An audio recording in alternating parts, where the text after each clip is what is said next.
Class 12th chapter 3 exercise 3.3 next topic introduction हो रहा है ट्रांसपोज ऑफ ए मैट्रिक्स। अब ट्रांसपोज ऑफ ए मैट्रिक्स क्या होता है? लाइक देखो, जैसे ये मैट्रिक्स है मेरे पास, इस मैट्रिक्स में 1 2 3 4 5 6, ठीक है, 1 2 3 तीन तो रो है और 3 रो है और साथ में 2 कॉलम है। तो ट्रांसपोज करते तब होता क्या है, जो रो है ना वो तो बन जाते हैं कॉलम और कॉलम जो होते हैं वो बन जाते हैं रो। अब देखो ये दोनों कॉलम है ना, तो 1 3 5 रो बन गया और 2 4 6 देखो रो बन गया। तो ट्रांसपोज करते तो रो बन जाता है कॉलम और कॉलम बन जाता है रो। तो ये आपकी बन गई 2/3 की मैट्रिक्स, ठीक है। मतलब आपका जो m/n है वो क्या बन जाएगा n/e और ij आपका क्या बन जाएगा ji। a बराबर तो ये है स्टैंडर्ड फॉर्म और ट्रांसपोज में या तो डैश लगा देते टी लिख देते हैं।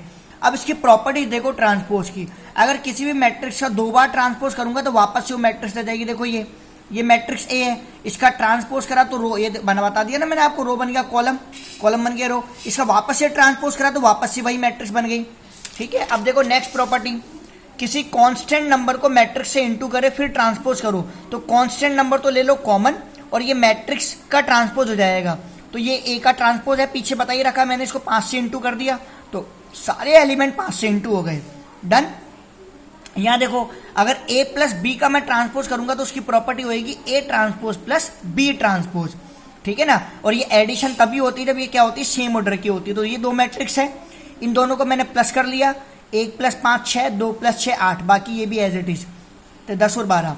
अब मैं ट्रांसपोज कर रहा हूं, पहले a प्लस बी जो आया उसका ट्रांसपोज करूंगा तो 6 8 तो बन जाएगा कॉलम, रो बन जाएगी कॉलम, 10 12 भी बन जाएगा कॉलम, ठीक है।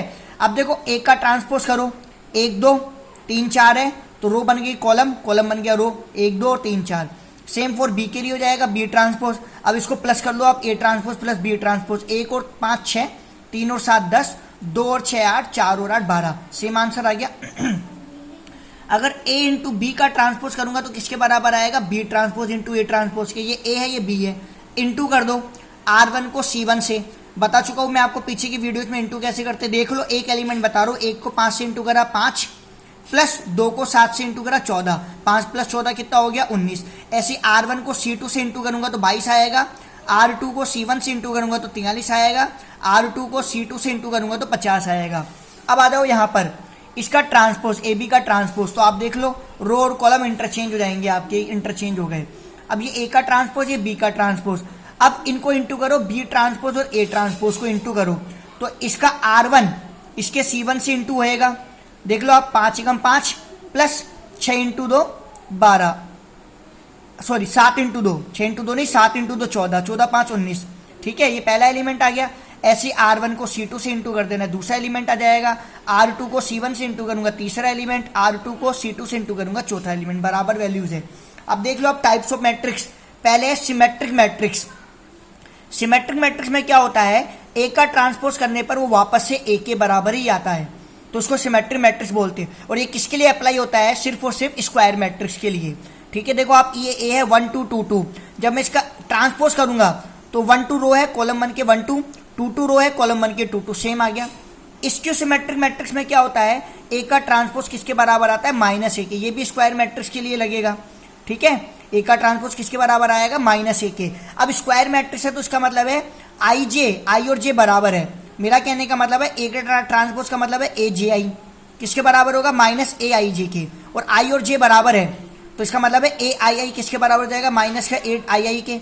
इसके इधर ले आओ तो प्लस का 2AII हो गया बराबर 0, तो AII बराबर 0। ये II का मतलब है 1 1 2 2 3 3, देखो ये है ना आपके पास, तो आई और आई, A11 A22 A33 ये किसके बराबर होंगे, डायगोनल एलिमेंट 0 के बराबर होंगे, क्योंकि यहाँ पर आपने निकाला है ना 0, तो इसके डायगोनल एलिमेंट 0 के बराबर होंगे। आप देख लो ऐसे, ये मैट्रिक्स ए है, इसके डायगोनल एलिमेंट 0 के बराबर है, ए ट्रांसपोज करा, ए ट्रांसपोज करने पर वही रो बन गया सारे कॉलम, 0 1 2, ये देखो नीचे आ गया, -1 0 4, ये देखो इधर आ गया, ठीक है। अब देखो आप यहाँ से, अब अगर मैं यहाँ से माइनस कॉमन लेता हूँ पूरी मैट्रिक्स में से, मतलब जो मैट्रिक्स ए है ना इसमें से कॉमन मतलब मैट्रिक्स ए को माइनस से इंटू कर दो तो सबके जहां जहां प्लस है वो सब माइनस के बन जाएंगे, जो माइनस के वो प्लस के बन जाएंगे। देखो माइनस माइनस इंटू होकर क्या हो जाएगा, प्लस।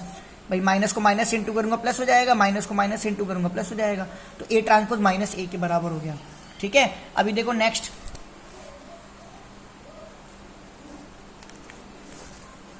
अभी नेक्स्ट देखो, थ्योरम A1 है आपकी, और थ्योरम 1 क्या है कि A प्लस ए का ट्रांसपोज किसके बराबर होना चाहिए, सिमेट्रिक मैट्रिक्स के, और A माइनस ए का ट्रांसपोज स्क्यू सिमेट्रिक मैट्रिक्स के बराबर होना चाहिए। अब देखो प्रूफ, मैंने इसको मान लिया B के बराबर, इसको मैंने B के बराबर मान लिया। अब मुझे सिमेट्रिक करना है ना, तो मतलब B का ट्रांसपोज बराबर B आना चाहिए, B का ट्रांसपोज बराबर क्या आना चाहिए, B।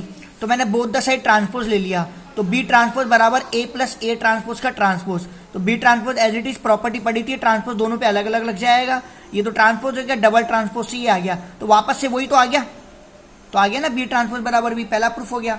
अब मुझे इसको माइनस ए ट्रांसपोज को स्क्यू करना है, इसको C के बराबर मान लिया, फिर से दोनों तरफ का ट्रांसपोज ले लिया, C ट्रांसपोज, ट्रांसपोज दोनों पे अलग अलग लगा दो, A transpose minus double transpose, तो कैंसिल हो गया, ठीक है ना। A ट्रांसपोज माइनस ए, यहाँ से माइनस कॉमन ले लो तो bracket A minus A transpose, तो ये किसके बराबर जाएगा, माइनस C के बराबर, तो हो गई इसकी प्रूफ।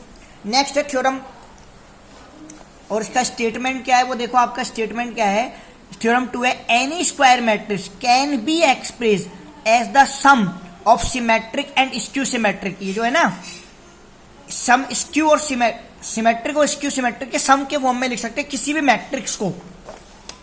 तो देखो आप, ये था एक तो A प्लस ए ट्रांसपोज, एक था A माइनस ए ट्रांसपोज, इसको ये तो सिमेट्रिक है, ये स्क्यू सिमेट्रिक है, इसका सम करने पर वापस से मैट्रिक्स A आनी चाहिए, तो यहाँ पे 1/2 लगा दिया ताकि ये बैलेंस हो जाए, सॉल्व करने पर आप देखना A ही आएगा आपका। तो ये मैंने क्या मान लिया, P के बराबर, इसको मैंने मान लिया Q के बराबर, ठीक है ना। मतलब अब P का ट्रांसपोज P के बराबर आना चाहिए, Q का ट्रांसपोज माइनस Q के बराबर आना चाहिए, ठीक है ना। फिर मैं P और Q को प्लस करूंगा तो मेरे पास वापस से मैट्रिक्स A आ जानी चाहिए, ये इस थ्योरम का मतलब ये है। सवाल जब करेंगे उससे आपको समझ में आ जाएगा।